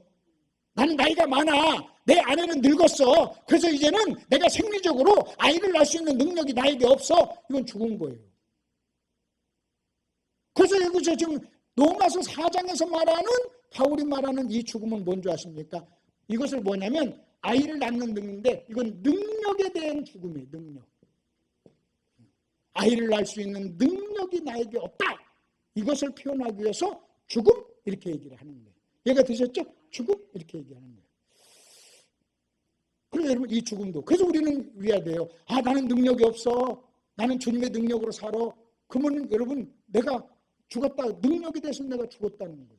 자, 또 한 번 보십시다. 여기 차가 있어요. 근데 제가 운전을 못해요. 그럼 난 저 차에 대해서 죽은 거예요. 저 차를 가지고 운전을 못하면 차에 대해서 죽은 거예요. 운전할 능력이 없어요. 자, 피아노가 있어요. 내가 피아노를 못 쳐요. 그럼 피아노에 대해서 내가 죽은 거예요. 피아노에 대해서 죽은 거예요. 여러분 이 죽음이 있어요. 여러분요, 요 죽음을 이해해야 여러분 육신이 뭔가, 그 다음에 기독교적인 삶이 뭔가를 이해할 수 있어요. 근데 여러분 이것을 능력의 죽음이라고, 여러분 능력에 대한 죽음이라고 여러분이 이해를 하시고 이제 바울이 말한 로마서 7장 18절을 고백을 보십시다. 로마서 7장 18절. 내 속에 내 육신에 선한 것이 거하지 아니하는 줄 아나니 원함은 있으나 선을 행하는 것은 없노라. 자, 그래서 지금 바울이 뭐라고 하냐면 이렇게 얘기합니다. 나는 선을 행하고자 하는 무엇은 있는데, 소원은 있는데 그 선을 행할 수 있는 뭐는 없다는 거예요. 능력은 없다 그 말이에요. 아멘. 자, 선을 행하고자 하는 뭐가 있어요? 소원. 근데 뭐가 없어요? 능력이 없다는 걸 그는 알게 된 거예요. 능력. 여기서 여러분 선이라는 게 뭔지 아십니까? 선이요, 아가토스, 사랑이에요. 사랑의 어원이 같아요.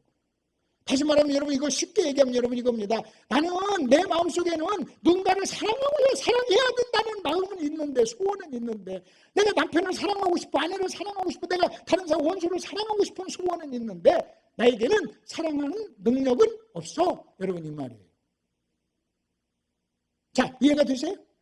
그것을 어느 날 바울은 깨달았어요. 그러면 여러분 보세요. 그것을 어느 날 깨달았다는 얘기는, 이것을 깨달았다는 얘기는요, 그전에는 이렇게 알고 있지 않았다는 거예요. 그전에는 어떻게 알고 있었느냐? 2번으로 알고 있어요. 능력에 대해서 소원도 있고 그 다음에 능력도 있다고 생각했어요. 그럼 여러분 보세요. 그럼 이렇게 2번으로 생각하면서 바울은요 신앙생활을 했던 거예요. 2번으로. 소원도 있고 능력도 있어. 그러면 소원도 있고 능력도 있어. 그러면요 어떻게 하면 됩니까? 이것은요 하면 돼요. 왜? 능력이 있으니까. 자, 예를 들어서 이걸 좀 더 쉽게 한번 얘기해 볼게요. 제가 집을 하나 짓고 싶어요. 전원주택을 짓고 싶어요. 근데 전원주택을 짓고 싶은데 전원주택 짓는데 20억이 들어간다고 합시다. 20억. 근데 내가 100억이 있어요. 재산이 100억이에요. 그러면요 2번이에요. 전원주택을 짓고 싶으면 소원도 있고 뭣도 있고 능력도 있고. 그럼 여러분 내가 100억이 있어요. 그러면 20억 전원주택 짓면 돼요. 하면 그걸로 해서 하면 되는 거예요. 하자! 하면 된다! 이거예요.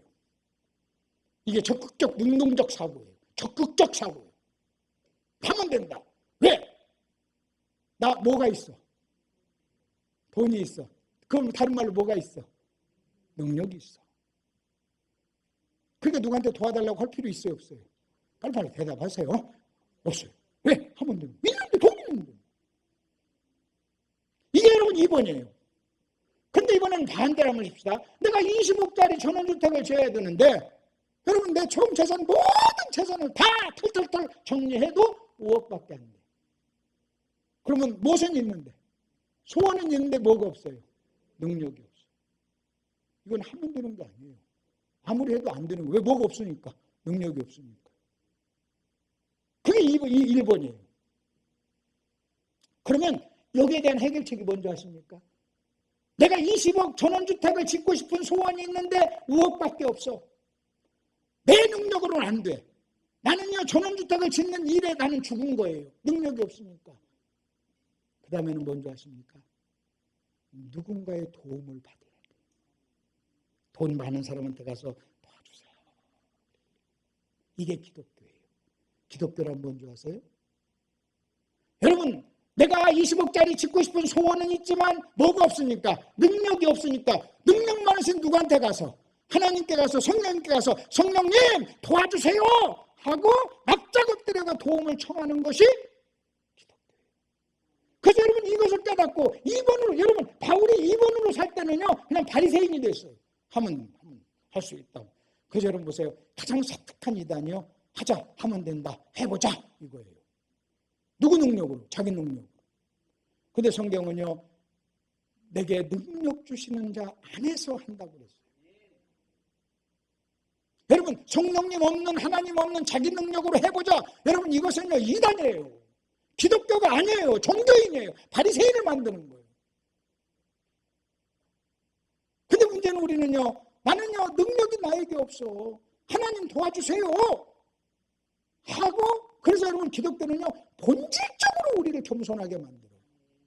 여러분 2번은요 절대 겸손할 수 없어요. 내가 내 능력으로 하는데. 그래서 죄를 하나님과의 독립이라고 그래요. 2번은요 하나님과 독립하는 거예요. 근데 여러분 1번은요 하나님을 의존하는 거예요. 하나님을 의존하는 거예요. 왜? 내가 뭐가 없으니. 그래서 여러분 이걸 딱 깨닫고, 로마서 7장 18절을 딱 깨닫고 나서 바울이 뭐라고 하는지 아십니까?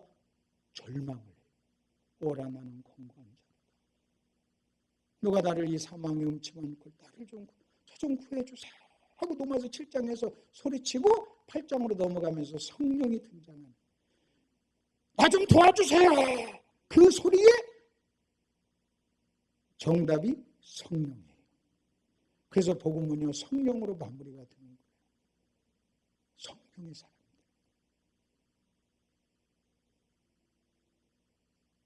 여러분 잘 보세요. 제가 이제 설교를 합니다. 제가 설교를 이렇게 합니다. 제가 이런 설교를 한다 합시다. 여러분 여기 이제 여자분들이 많으니까 아내들아 남편에게 순종하라 하는 설교를 잘 했어요. 예화도 들고 막 그 설명도 하고 막 여러분 엄청나게 감동을 받았어요. 막 눈물 흘리면서 회개를 합니다. 자 우리 통성으로 기도합시다. 그러면요 여러분이 이렇게 합니다. 설교 듣고 나서 오늘 설교 듣고 은혜를 받았습니다. 하나님 이제는 내가 내 남편 순종하며 살겠습니다. 그동안 순종하지 못한 죄 용서해 주시고 잘못했습니다. 이제는 남편에게 순종하고 살겠습니다. 기도를 합니다. 갔어. 그때까지. 그건 기독교가 아니에요. 그건 기독교가 아니에요.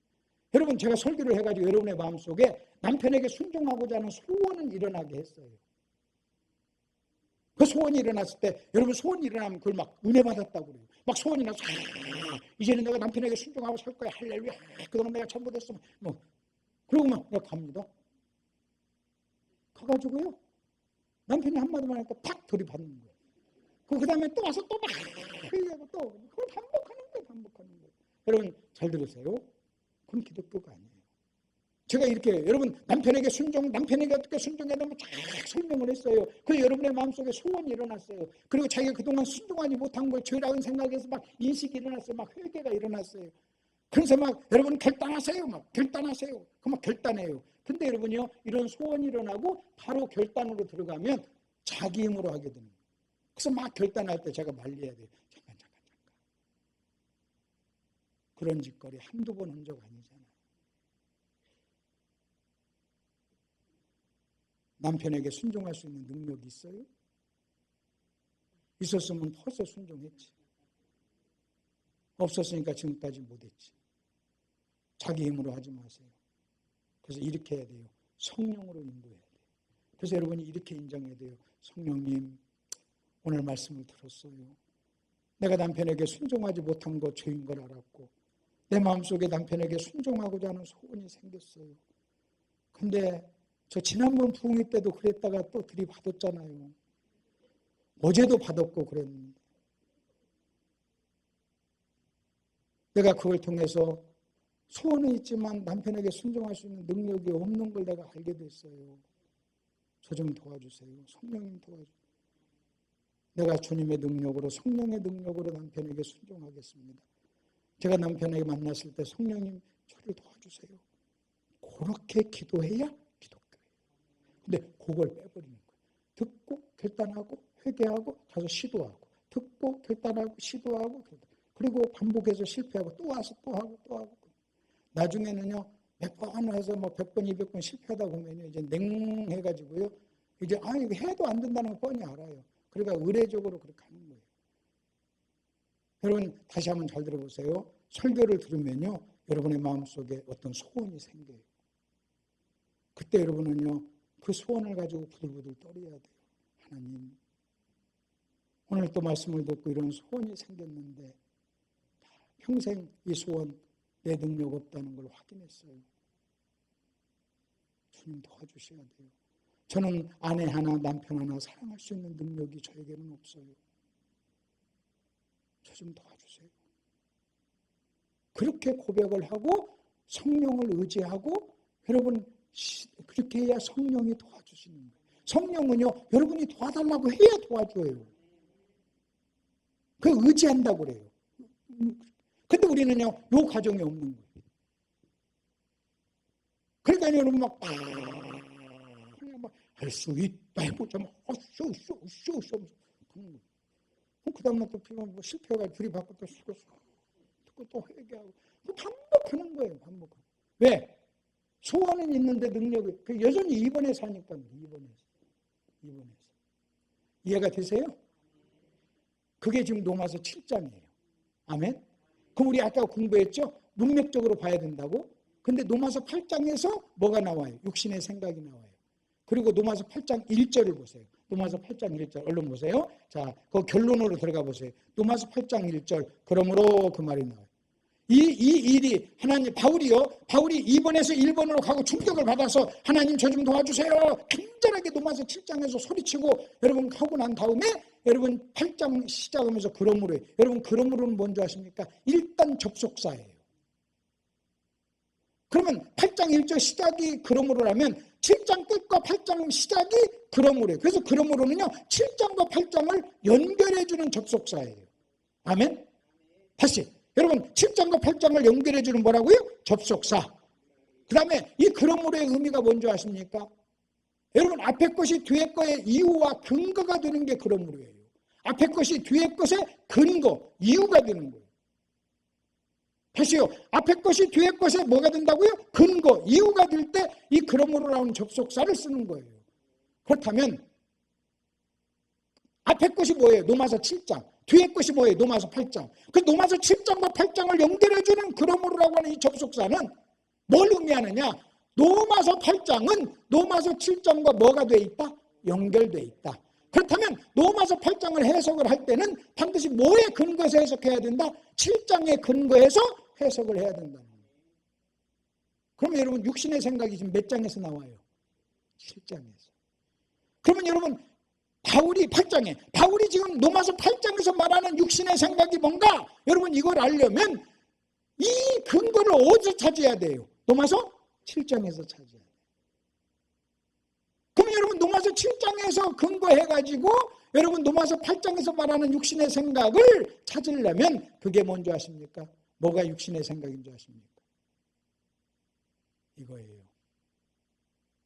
자기 힘으로 선을 행할 수 있다는 그 생각이 육신의 생각이에요. 지금 이 얘기하려고 지금 계속 여기까지 온 거예요. 이 결론을 여러분 딱 받아들이지 않으면요. 여러분 지금까지 들은 거였습니다. 다시 여러분 잘 보세요. 자, 여러분 로마서 8장, 7장의 근거에서 해석해야 되는데 로마서 8장에 말하는 육신의 생각은 7장에서 근거를 찾으라는 거예요. 그럼 로마서 7장에서 말하는 육신의 생각, 문맥 속에서 나온 육신의 생각은 뭐냐? 여러분 이겁니다. 소원도 있고 능력도 있어. 나는 내 힘으로 뭔가를 할 수 있어.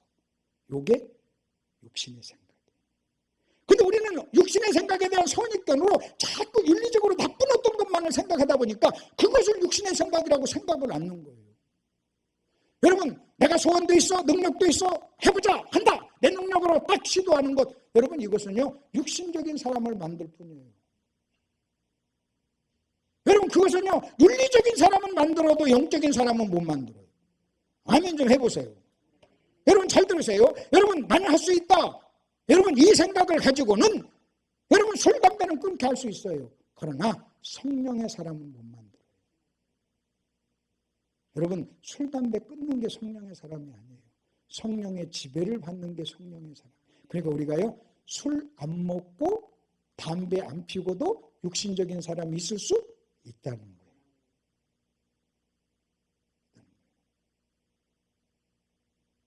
사람들은요 나는 할 수 있다를 육신적인 생각이라고 안 해요. 나는 할 수 있다 이거. 그래서 오늘 보면 교회에서 보면요 저게 지금 성경을 말하는 건지 나는 할 수 있다를 말하는 건지. 여러분 나는 할 수 있다. 여러분 보세요. 우리가 성령의 능력을 줘야 할 수 있는 거예요. 근데 성령을 빼버리고 나는 할 수 있다면 내가 주어가 되는 거예요. 그 내 능력으로 되는 거예요. 내 능력으로 했으니까 자랑하게 되고 내 능력으로 했으니까 못하는 사람 비난하게 되고 너 왜 그거 못해? 이렇게 하면 돼 하고 비난하게 되고 자랑하게 되고 교만하게 되고 못하면 낙심하고 잘하면 교만하고 정확하게 육신적인 사람이 되는 거죠. 육신적인 사람. 아까 제가 서론에 여러분에게 말씀드렸죠. 여러분이 오늘 이 설교를 이해하고 이 설교를 받아들인다면 굉장히 수준 높은 사람이라고. 그리고 여러분 항상 기억하세요. 여러분이 강남에 사신다는 걸 아시길 바랍니다. 강남은 우리나라에서 최고의 수준이에요. 그러면 여러분 잘 들어보세요. 진짜예요. 저는요 이거 딱 정리하고요. 다 정리하고 보세요. 자기 힘으로 사는 사람, 겉은 번지르르 해도요, 끽 해봤자 바리새인. 끽 해봤자. 이번 설교를 여러분 쭉 들어보세요. 이번 설교에 뭐라고 그랬어요? 여러분 말씀 사랑하지 않으면 살인자가 돼요. 여러분 저는 제가 한 이 진리에 저는 내 목숨 걸 수 있어요. 말씀 사랑하지 않는 사람, 말씀이 여러분 속에 없는 사람, 아무리 열심히 믿어도 신앙생활을 한다고 해도요, 살인자. 여러분 오늘 말씀 보세요. 여러분이요, 나는 할 수 있다. 위선자예요. 교회에서는요, 엄청나게 예수 잘 믿는 사람 같지만 혼자 있을 때 본인은 알 거예요. 본인은 알 거예요. 신앙생활 그거 아니에요. 여러분 기독교는요, 착한 사람 만드는 거 아니에요. 기독교는 성령의 사람을 만드는 거예요. 또 물어보십시다. 착해 싶니까? 나는요, 내가 처음 믿을 때가 더 착했어요. 여러분도 안 그러나요? 여러분 초신자일 때 더 착하지 않았어요? 권사대가 더 싸워였잖아요. 그러니까 신앙생활은요, 착한 사람 만드는 거 아니에요.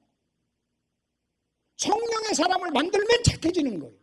아멘. 내가 성령의 사람이 있더니 성령의 지배를 받았더니 사람들이 착한 사람이라고 얘기하는 거예요. 여러분 착한 사람 만드는 것이 기독교라면요, 세상의 학교도 여러분 착한 사람 만들 수 있어요. 착한 사람은요, 해병대가 더 잘 만들어요. 아무리 꼴통들도 해병대 딱 훈련 집어넣고요, 뺑뺑이 돌리잖아요. 그리고 마지막 시간에 전방을 향하여 어머니를 부른다. 엄마가 보고 싶을 때 틀어놓으면요, 눈물 줄줄줄 흘려요. 기독교는요, 해병대가 못하는 걸 하는 거예요. 저는 항상 생각을 해요. 여러분 설교란 뭐냐, 목사하는 설교란 뭐냐, 교장 선생님이 할 수 없는 말을 하는 거예요. 세상에 다른 사람이 할 수 없는 말을 목사는 하는 거예요. 그 영적인 말입니다. 영적인.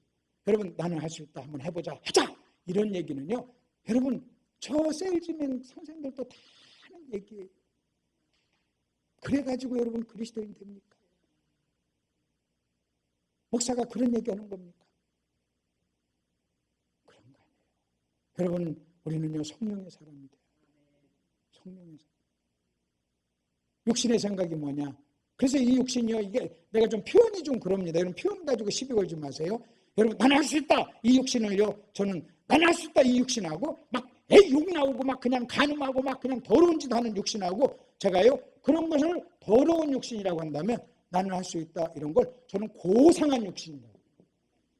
육신은 육신인데 겉으로 보면 고상한 것처럼 보여요. 근데요, 육신이에요. 육신은 더러워요. 나중에 그 사람이 아무리 겉으로 고상한 것 같아도요, 결정적인 순간에는 자기가 나와요. 육신이 나와요. 아멘? 그래서요, 평상시에요, 여러분 고상한 육신으로 무장하고 포장한 사람을 건들면 무서워요. 이 사람이 진짜 무서운 사람. 그래서 막 그냥 그냥 좀 수준 낮은 육신 나오는 사람은요, 속 다 보이는 사람이에요. 근데 속 싹 칼을 가졌는데 감추고, 여러분 목사님 안녕하십니까? 걸리기만 해봐라, 한 방에 죽여버릴 거예요. 잡히기만 해봐, 실수만 해봐, 설교하다 그냥 안 놔둬. 그 사람은 더 무섭죠. 더 무섭죠. 여러분 잘 한번 보세요. 저는요, 그래서 오늘 제목이 누가 육신의 사람인가, 누가 육신의 사람인가, 그걸 가지고 노마서로 표현을 할 때 그 얘기입니다. 자, 그러면 그냥 넘어가십시다. 누가 육신에 따르는 사람인가 할 때요, 자기 힘으로 사는 사람, 예수 없이 성령 없이 나는 할 수 있다라는 생각을 가지고 사는 사람, 이것이 노마서가 말하는 육신의 사람이다. 자, 그것을 여러분 고린도서에 있는 이 말씀만 가지고 보고 마칩시다. 고린도서 1장 18절 9절 보세요. 형제들아, 우리가 아시아에서 당한 환난을 너희가 모르기를 원하지 아니하노니 힘에 지나도록 심한 고난을 받아 살 소망까지 끊어지고 우리는 우리 자신이 사형 선고 받은 줄 알았으니 이는 우리로 자기를 의지하지 않고 오직 죽은 자를 다시 살리시는 하나님 의지하게 하려 함이라. 그래서 어떤 사람이 육신의 사람인 줄 아십니까? 자신을 의지하는 사람이에요. 그걸 여러분 아까 저기서는요 자기 힘으로 사는 사람, 그걸 다른 표현으로는요 종교인, 그걸 다른 표현으로 얘기하면요 성령의 능력으로 살지 않는 사람.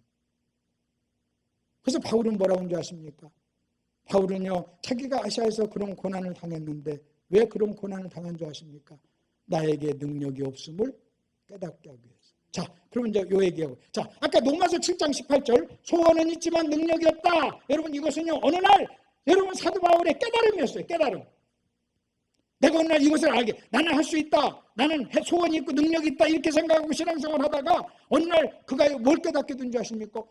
소원이 있어가지고 자꾸 하는데 내가 원하는 소원은 이루지 않고 그렇지 못한 일만 딱 이루는 걸 보면서 하하, 나에게는 소원은 있지만 능력이 없다 하는 것을요 깨닫게 된 거예요. 여러분 깨닫게 된 거예요. 근데 여기서 여러분이 하나 아셔야 될 게 있어요. 오늘 여러분이 이거 공부했다고 해가지고요 공부해서 여러분이 깨달았어요. 근데 여러분 하나 아세요? 여러분이 깨달은 것하고 여러분의 삶 속에서 이것을 행하는 것하고는요 별개예요. 괴리가 있는 거예요.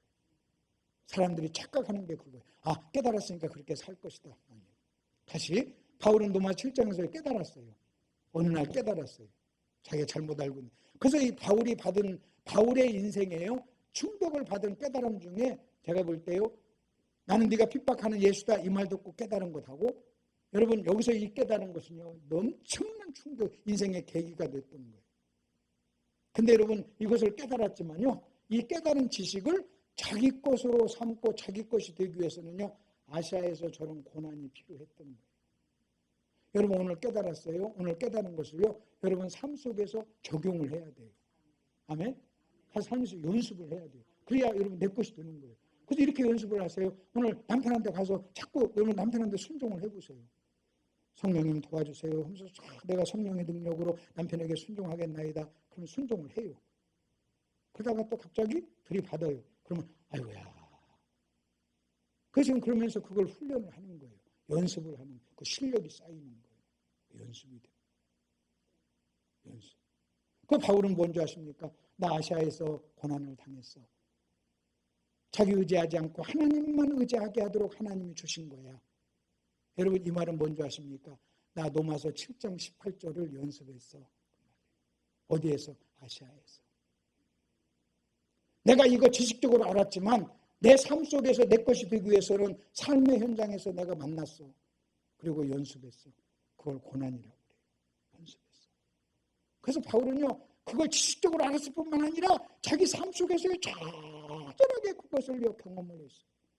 여러분 보십시오. 제가 목회는 하나님의 능력으로 하는 것이야. 그걸 내가 지식적으로 아는 것하고요. 내가 직접 개척을 해가지고요. 10년, 20년, 30년 했는데 아직도 개척대 수준을 못 넘고 고생한 것하고요. 그 같은 얘기가 아니에요. 이론이 아니에요.